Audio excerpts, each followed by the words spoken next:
Bonjour à tous, bienvenue sur Crypto Force pour l'actualité numéro 7 crypto. Aujourd'hui, nous allons parler du VeChain avec la mise à jour POA 2.0 qui a été mise en place à partir du 17 novembre. On va parler également du Vverse parce que Ecomi, l'entreprise derrière l'application VV, a fait une présentation du Vverse lors de la déconne entre le 18 et le 20 novembre. Et nous allons parler également, ensuite pour finir, de quelques articles intéressants, je trouvais anecdotiques, par rapport au contexte crypto que nous sommes en train de traverser. Voilà. Mais avant ça,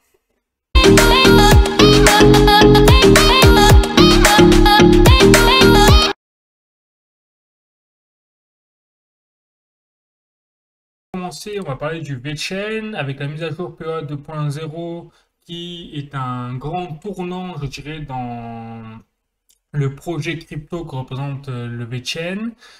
J'ai également déniché, donc à travers ce tweet de la VeChain Foundation, des détails plus appropriés et plus approfondis de ce qu'est et de ce que va engendrer comme conséquence cette mise à jour Proof of Authority 2.0. Alors là, je suis directement sur le site du VeChain qui date, vous voyez, du 18 novembre 2022. C'est un article qui permet en fait de récapituler, alors c'est en anglais, mais je vais faire la traduction sur certains passages. Et en fait, cette mise à jour, déjà, permet, comme il le dit, de répondre à l'appel. Parce que, selon leurs propos, le VeChain s'adresse vraiment à des solutions d'entreprise et surtout révolutionne le milieu des données numériques et le milieu de la supply chain, de la logistique. Et donc là, ils indiquent clairement que la mise à jour a été mise en place via un hard fork, ce qu'ils appellent une séparation entre le testnet, le mainnet, le 17 novembre, avec le bloc, voilà, 1 milliard, 13 millions, 615 000, on va y arriver. Et à partir de là, eh bien, la VeChain Tor s'est transformée, puisque donc là, il y a un expert, un développeur de l'équipe de VeChain qui indique que en fait, la mise à jour 2.0 apporte les forces donc, de Nakamoto, c'est-à-dire du processus de Bitcoin, et également Byzantine Fault Tolerance, BFT, donc c'est un cadre d'architecture, même de codage, qui permet d'éliminer les faiblesses individuelles des blockchains et permet de régler en fait les problèmes de scalabilité ou avec un vocabulaire qui dit que en fait c'est les données numériques dans la finalité. Voilà. Donc en clair, VeChain Tor, la blockchain du VeChain qui s'appelle VeChain Tor est devenue plus robuste, plus scalable, c'est-à-dire qu'elle est devenue utilisable à très grande échelle et ça, c'est quelque chose quand même de très important au niveau de l'interopérabilité des blockchains. Parce que, pour vous rappeler, le problème que connaissent aujourd'hui les blockchains au niveau des technologies, c'est que elles ont trois caractéristiques qu'on appelle le trilemme, donc la scalabilité, la sécurité et la décentralisation. Donc, ce qu'on appelle les trois caractéristiques majeures des blockchains. Or, aucune blockchain au monde aujourd'hui n'arrive à concrètement associer les trois caractéristiques en même temps d'un point de vue optimal. Et par exemple, le Bitcoin, eh bien, il est décentralisé, d'accord, il est très sécurisé par la même occasion, mais il n'est pas du tout scalable. Si vous avez 6 milliards de personnes qui se mettent sur le réseau du Bitcoin aujourd'hui, du jour au lendemain, le Bitcoin explose. Et donc, c'est pour ça que le Bitcoin se base sur une couche de layer 2, qu'on appelle, c'est-à-dire une autre blockchain qui est venue se greffer sur la blockchain du Bitcoin pour renforcer la scalabilité. Et c'est ce qu'on appelle le Bitcoin, le Lightning Network. Voilà. Et donc, dans ce cadre-là, eh bien, VeChain Tor, via cette mise à jour 2.0, permet justement d'assurer la sécurité, la scalabilité et même une part de décentralisation, même si le fonctionnement même de la blockchain de VeChain n'est pas aussi décentralisé que le Bitcoin, par exemple, parce qu'il est basé sur des nœuds en faible nombre. Bon. Ensuite, dans cet article, j'ai parlé également de Humanity produce ever increasing tools of data each year, c'est-à-dire que là, le VeChain fait vraiment le focus sur les données numériques. Et c'est très important parce qu'il faut savoir que les données numériques, c'est considéré de plus en plus comme les économistes par l'or noir du 21e siècle. Parce que les données numériques, c'est le fer de lance des revenus des géants du numérique comme Facebook, même Amazon, etc. Voilà. Et donc là, le VeChain se concentre vraiment sur les données numériques et parle bien d'industrie 4.0 en parlant également au passage de l'intelligence artificielle et de toutes les technologies avancées dans le domaine de l'intelligence artificielle. Et donc l'objectif vraiment du VeChain à travers cet article est vraiment en plus de déployer des moyens au niveau des données numériques vraiment de façon avec des précisions quasiment chirurgicales pour développer ensuite derrière des actions environnementales positives, comme vous pouvez le voir là. Et donc, ils précisent bien, par exemple, qu'ils ont un quartier général de la VeChain Foundation à San Marino, et là-bas, les citoyens donc, de San Marino ont pu générer des crédits carbone en effectuant certaines activités liées en fait à la blockchain VeChain Tor au niveau des données numériques. Donc on voit bien qu'on a de plus en plus des données numériques qui, au fur et à mesure de la qualité de leur analyse, de leur exploitation, qui permettent derrière d'engendrer des actions très précises, et notamment par exemple au niveau de l'environnement, du réchauffement climatique. Et c'est pour ça qu'en plus, le VeChain, à travers cette mise à jour 2.0, d'avoir amélioré tout simplement la qualité même de sa blockchain à travers la sécurité, la qualité et surtout la scalabilité au niveau mondial international, eh bien, elle permet également d'avoir une opération, enfin un focus sur les zéro émissions carbone, par exemple. Et il faut savoir que la blockchain VeChain consomme très très peu d'énergie comparé au Bitcoin, à la blockchain du Bitcoin. Donc tout cela fait qu'on a vraiment une blockchain à travers le VeChain qui est en train de se démarquer des autres blockchains et il se considère comme justement l'une des meilleures blockchains au monde et surtout depuis cette mise à jour 2.0. Et donc ils disent également la finalité fondamentale de cette vision à travers cette mise à jour, c'est d'éliminer le risque des pertes de data. Parce qu'effectivement, si une blockchain aujourd'hui est par nature transparente et infalsifiable, il reste quand même apparemment des risques très minimes, mais il reste quand même des risques. Notamment, par exemple, le Bitcoin, comme je vous l'ai dit, 6 milliards, 8 milliards de personnes se mettent dessus, la blockchain, elle implose et les données de même. Donc là, la finalité donc là, de cette mise à jour permet de supprimer les pertes de data et de créer en fait le zéro risque. Voilà. Et donc, ils mettent encore l'accent sur le mass scale, c'est-à-dire l'échelle de masse au niveau de l'utilisation de la blockchain. Bon. Ensuite, en plus de cela, cette mise à jour introduit des mécanismes de sécurité additionnels, comme il parle de la fonction de comité. Alors ça, je ne sais pas ce que c'est, mais j'imagine que comme c'est, vous savez, le VeChain, je sais qu'au niveau de la décentralisation, c'est basé sur un ensemble de nœuds, de validateurs. Et donc c'est vrai que ça faisait énormément de débats au niveau de la blockchain initiale parce qu'il suffisait de corrompre une partie des nœuds pour corrompre l'ensemble de la blockchain VeChain. Et donc on a un système qui n'était pas du tout centralisé à la base.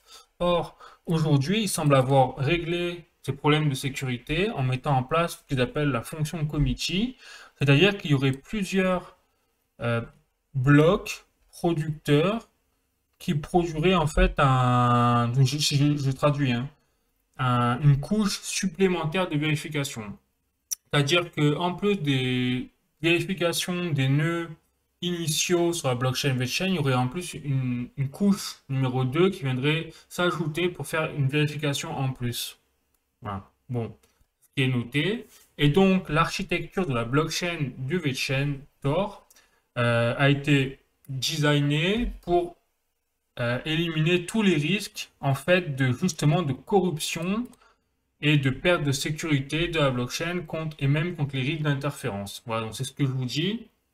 Donc, ça veut dire quelque part, si vraiment ce qu'ils disent est vrai, ça veut dire que ce phénomène qui était de centralisation au début de la blockchain VeChain, qui justement impactait la sécurité, parce que il suffisait de corrompre quelques nœuds pour corrompre toute la blockchain, donc la sécurité était totalement flinguée, et bien maintenant, d'après leur dire, ce n'est plus possible. Et donc, ça veut dire qu'on a bien une blockchain qui est à la fois, quelque part, sécurisée, scalable, de masse, évidemment, et beaucoup plus décentralisée qu'auparavant.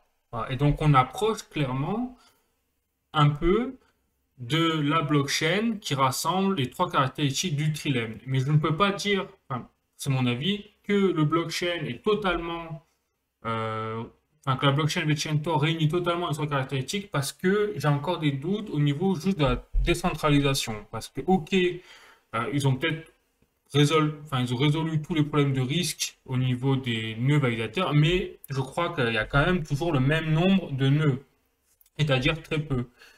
Et donc, ça veut dire qu'il y a quand même un phénomène de centralisation au niveau de la blockchain VeChainTor. Et ça, il faut le savoir si vous êtes intéressé par le VeChain et il faut savoir si vous êtes un investisseur du VeChain également. Voilà.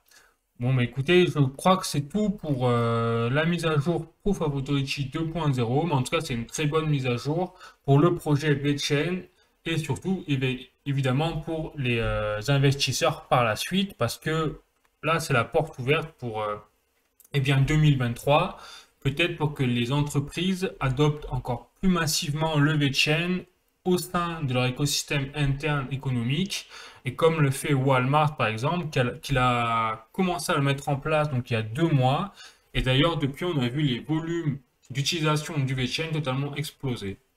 Bon, donc espérons que les entreprises adoptent en masse le VeChain. Voilà. Bon, sur ce, je passe à la suite, c'est-à-dire à VV. Alors là aussi, ça bouge beaucoup au niveau de Ecomi de l'application VV parce que nous avons, alors là, je suis sur Twitter également, sur le site de VV Digital Collectible, le site officiel, et ils ont fait donc une petite démo justement de Vverse. C'est-à-dire ce qu'on en parle depuis des mois, des années, on l'attend. Et en fait, il y a eu la DesignerCon, donc je crois, hein, ça s'appelle ça la Décon. Et lors de cette Décon, eh bien, donc, le PDG de VV ainsi que ses acolytes comme Dan Crozer ont présenté une petite partie du Vverse, une démo.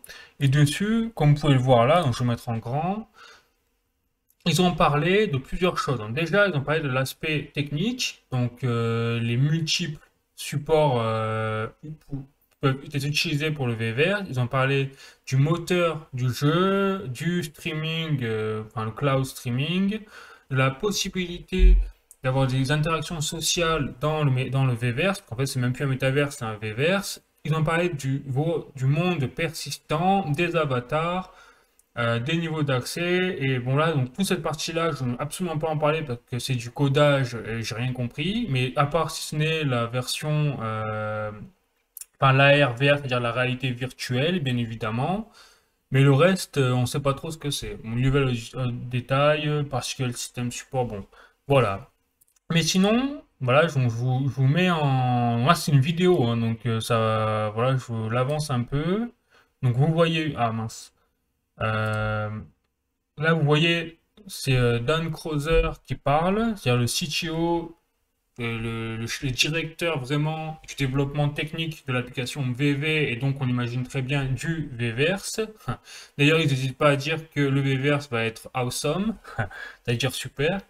Et là, à droite, on a David Yu, c'est le PDG de Ecomi, donc de VV. Maintenant, voilà, donc, il parle des multi-user capabilities, donc c'est-à-dire, vous voyez, donc il y a pas mal de choses. Alors, je vais vous faire un peu un résumé majeur parce qu'il y a vraiment beaucoup de choses. La petite démo, à quoi ça va vraiment ressembler le Vverse. Donc vous savez, ça ressemble un petit peu quelque part à Decentraland dans un point de vue de la démo, mais ça va aller beaucoup plus loin parce que comme il le montre, déjà garder la qualité des personnages. On voit bien qu'on a des mouvements qui sont quand même presque humains, et qui rappellent beaucoup la réalité augmentée. On voit également des interactions avec l'environnement c'est-à-dire qui rappelle également la réalité augmentée. On voit également des NFT à côté qui sont tout simplement des NFT de l'application VV, c'est-à-dire qu'on va sûrement pouvoir implémenter ces NFT dans le Vverse. Ensuite, on peut même peindre apparemment et parler avec les autres avatars, les autres joueurs. Voilà. Donc après, c'est tout en anglais, donc j'ai pas, et on n'a pas le temps, je vais pas vous mettre toute la vidéo. Je vous mettrai juste le lien de la vidéo si vous voulez l'avoir en entier ou avoir plus de détails. Mais grosso modo, bon, c'est quand même vraiment intéressant. Et surtout, ce qui est important, c'est qu'on va voir la finalité, c'est et ce qui est très important à noter, c'est que le Web Home Space sera directement disponible en Q1 2023. Du moins, c'est ce qui précise.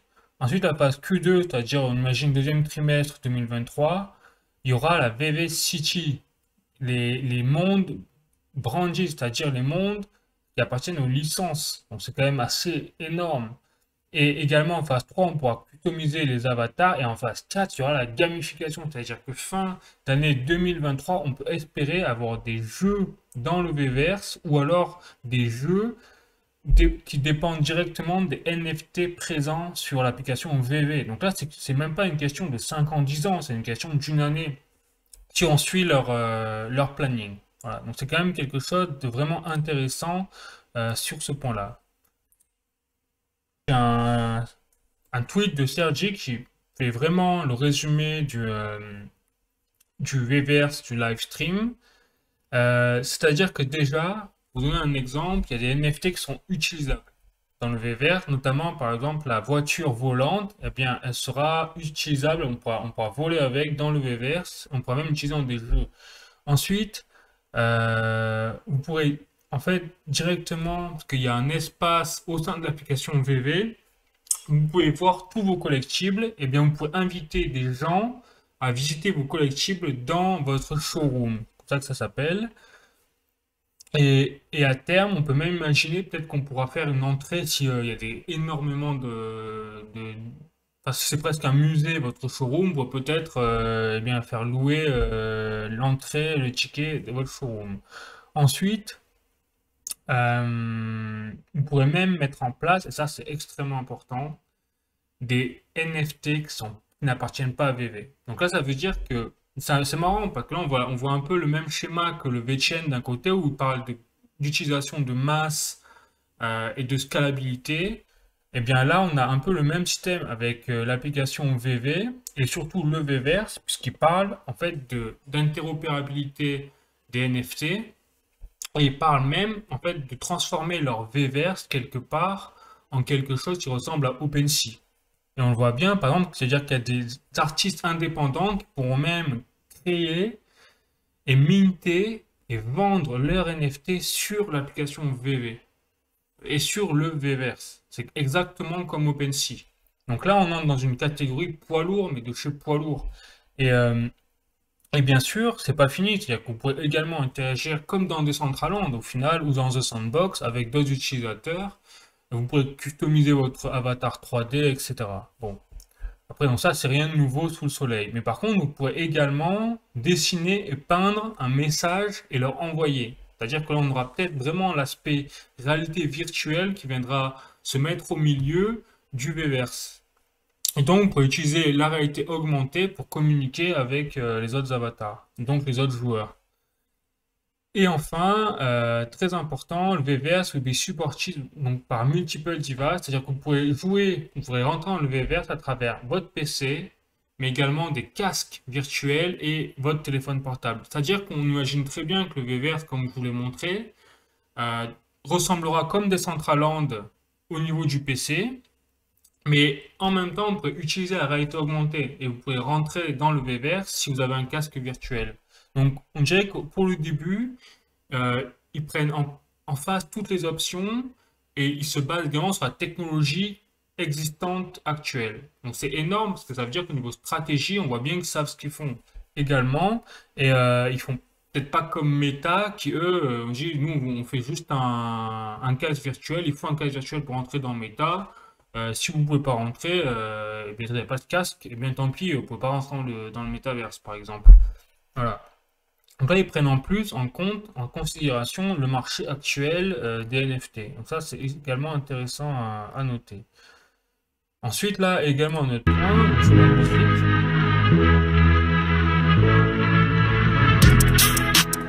I'm on that TV in the metaverse. Come and meet me. NFTs, I need more of them. Catch a ride in my DeLorean. Alors ça, alors en fait, cette musique, c'était la musique officielle de VV Anthem, parce que en plus du VVR, il y aura forcément un aspect où il y aura le son, et, euh, et donc ce qu'ils appellent le VV Anthem. Et là, c'était le trailer de VV. Voilà, donc on voit vraiment que ça bouge quand même sur tous les niveaux. Voilà pour Ecomi, l'application VV et le VVR. En tout cas, on a vraiment des bonnes nouvelles, malgré l'effondrement, bien sûr, des prix des crypto-monnaies, que ce soit pour le OMI, pour le Bitcoin ou le reste. Et bien, on a des projets solides qui continuent à avancer, quels que soient les problèmes crypto, contexte global rencontrés. Voilà, donc c'est vraiment une bonne nouvelle. Ensuite, ah oui, rapidement, je vais parler du Luna Classic, mais sans rentrer en détail, juste vous parler effectivement que le burn de Luna Classic est à 0,4% du supply total, donc c'est vrai que ça avance très lentement, mais bon, lentement, mais sûrement. Et concernant les UST, on est à 4,7% de burn, donc on est encore loin du résultat, mais apparemment Terra Rebels continue de travailler là-dessus, donc là aussi, wait and see, comme on dit. Bon, maintenant j'ai passé à des choses d'actualité plus globale, concrète. C'est par exemple, tout à fait anecdotique, c'est La Poste qui va proposer des timbres NFT. Alors je suis sur coins.fr et ce que je trouvais quand même intéressant là-dedans, c'est que on entre dans un aspect où les NFT vont avoir une utilité non plus seulement dans le divertissement, sur les play to earn, sur les jeux, etc., mais comment ils vont peut-être commencer à avoir de l'utilité vraiment dans la vie de tous les jours. Et on peut imaginer que si ça se démocratise, ces NFT avec des timbres à la poste, peut-être que demain, les lettres auront un code barre directement et qu'en fait, il ne faudra plus déposer un timbre sur la lettre, mais il faudra en fait aller sur Internet, payer son timbre au niveau d'un NFT. Peut-être qu'on pourra même garder l'image du NFT pour un investissement. Là, on a l'aspect collection de timbres qui rentre en jeu. On peut imaginer également que ça va avoir un impact écologique parce qu'on n'aura peut-être plus besoin d'imprimer des timbres ou de les fabriquer au niveau papier. On peut imaginer. Et donc, ça va même optimiser, j'imagine, on peut imaginer, hein, le rendement à la poste parce qu'ils auront pu à vérifier les timbres, ils auront tout sera informatisé. Peut-être, en plus, on imagine à travers une blockchain derrière. Ah. Et pourquoi pas la blockchain du VeChain, tant qu'on y est. Ah. Donc, c'est pour ça que je trouvais que ça allait, enfin, c'était très anecdotique, cet article, cette nouvelle, mais quelque part derrière, ça ouvre la porte, ça ouvre la voie à des changements vraiment révolutionnaires dans notre monde actuel. Bon, première chose. Ensuite, le deuxième et dernière chose, c'est moins marrante, hein, c'est la crypto menace la stabilité financière selon un responsable du FSB. Alors, le FSB, c'est le Conseil de stabilité financière internationale. C'est vraiment un organisme mondial. Alors, l'article, je suis sur Coin Academy. Et effectivement, donc si je prends le temps de vous parler de cet article, c'est que je trouve que déjà on est dans un contexte aujourd'hui crypto qui est compliqué avec l'affaire FTX, auparavant l'affaire Celsius, et encore avant on avait l'affaire Terra Luna. Donc c'est vrai qu'on a eu une année 2022 où en plus on a le Bitcoin qui est passé de 60 000 dollars à là 16 000 dollars. On a eu une baisse de l'euro par rapport au dollar de 20%, ce qui fait qu'on peut encore moins investir avec optimisation dans le Bitcoin quand il est corrélé par rapport au dollar. Enfin, voilà, c'est vrai que ça fait un peu beaucoup dans ce contexte-là. Et en plus de cela, on a des autorités financières gouvernementales qui commencent à parler de danger crypto. C'est-à-dire qu'auparavant, le Bitcoin, c'était bon, c'est pour les criminels, mais c'est marrant. Bon, le Bitcoin, ça sert à rien. Enfin, ce que disait par exemple, c'est qu'on pouvait entendre en tout cas, ou c'est pour les criminels, pour le blanchiment d'argent, etc. Mais là, on entre dans un autre ton. On entre dans le ton, les cryptos, c'est un danger. Donc là, c'est pas pareil.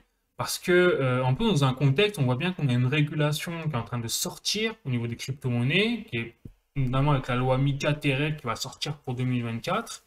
Et c'est vrai qu'on a un peu un son de cloche des autorités gouvernementales et mondiales qui commencent à se dire les crypto-monnaies, attention. Et je trouve que si ils s'en prennent aujourd'hui aux crypto-monnaies, c'est pas anodin dans le contexte économique que l'on est en train de vivre. Parce que c'est vrai que bah, si on parle de la crise énergétique, si on parle de l'inflation, si on parle de la chute de la valeur des monnaies par rapport au dollar notamment, eh bien, quand on parle par exemple de la hausse des taux, de la chute même du secteur immobilier, notamment au sein de l'Union européenne, eh bien, quand on prend tout ce contexte-là, en fait, on peut se dire qu'on est en train de vivre quelque part une crise économique à plus ou moins grande échelle, et que dans ce contexte-là, effectivement, les crypto-monnaies sont dangereuses. Pourquoi? Parce qu'on on sait très bien que tous les pays qui ont vécu une récession grave, une crise économique grave, comme le Liban, le Venezuela ou l'Argentine, qu'est-ce qu'ont fait les citoyens? Ils ont abandonné leur valeur, enfin leur monnaie fiat de leur pays qui s'écroulait littéralement par rapport au dollar, notamment avec le bolivar vénézuélien par exemple, qui a perdu 14,0 en 10 ans par rapport à sa valeur initiale. Et qu'est-ce qu'ont fait ces citoyens de ces pays-là? Ils se sont réfugiés dans l'or et l'argent d'une part, dans le dollar d'une autre part, pour assurer une valeur fiat internationale, et également les crypto-monnaies d'une autre part. Et donc là, ce qui est intéressant, c'est qu'on est en train de vivre un contexte économique où avant, euh, eh bien, il n'y avait pas de souci, on avait le dollar et l'euro qui étaient forts, et donc il y avait une possibilité d'investir par exemple dans l'euro. Si vous aviez des bolivars, vous changez en euros et vous avez quelque chose de stable. Or, aujourd'hui, l'euro est en train de s'affaiblir et de plus en plus d'économistes sont en train de parler de chute de la valeur des monnaies fiat, même le dollar, dans le contexte actuel qu'on est en train de traverser. Et donc c'est pour ça que si il y a une alternative même aux monnaies fiat les plus importantes comme le dollar, l'euro ou autres, eh bien, que représentent les crypto-monnaies, eh bien, les gens risquent, en cas de crise grave, de non pas se réfugier dans le dollar, par exemple, mais de se réfugier dans les crypto-monnaies. Et quand je parle aussi d'or et d'argent, les gens achèteront effectivement de l'or et de l'argent, mais c'est pas avec de l'or et de l'argent que vous pouvez aller acheter de la nourriture dans un magasin Auchan ou Leclerc qui, eux, se basent uniquement sur un système de cartes bancaires. Et les cartes bancaires, la seule alternative aux cartes bancaires traditionnelles aujourd'hui, ce sont les cartes bancaires crypto, notamment par exemple celle des Binance. C'est une carte bancaire qui est en partenariat avec Visa. Et donc, quand vous allez dans un supermarché, vous pouvez payer en crypto-monnaie avec cette carte Visa qui convertit lors du paiement automatiquement, par exemple, vos bitcoins ou vos autres cryptos en euros. Et ainsi vous achetez directement vos produits. Voilà. Et c'est des choses que vous ne pouvez pas faire avec, par exemple, une pièce d'or. Hein. Vous ne pouvez pas aller dans un magasin Auchan avec une pièce d'or et dire, bon, voilà, bah, je veux convertir ça en euros. C'est pas possible. Donc c'est pour ça qu'on est dans un contexte intéressant, je trouve, où de plus en plus les autorités financières, gouvernementales dans le monde disent les cryptos commencent à être un danger, ou du moins doivent être absolument régulées. Donc on veut bien les avoir à condition qu'elles soient totalement régulées, quel que soit le prix presque. Voilà. Donc c'est pour ça que c'est quelque chose quand même à surveiller, je pense, à l'avenir de près, parce que je pense que là on a un tournant dans le milieu des crypto-monnaies, autant dans le phénomène d'adoption qui est en train d'émerger de plus en plus fort, mais également dans le phénomène de contrôle de la part des autorités sur ces crypto-monnaies qui, si elles ne sont pas contrôlées, peuvent les menacer, tout simplement. Voilà. Donc on verra ce que donnera l'avenir. Mais sur ce, eh bien écoutez, si vous avez aimé cette vidéo, n'hésitez pas à mettre un like, à vous abonner à ma chaîne, parce que je vais faire d'autres actualités crypto et même d'autres vidéos sur la géopolitique et l'économie. Voilà. Bon, sur ce, eh bien, écoutez, je vous fais la bise, je vous dis à bientôt, au revoir. Ciao.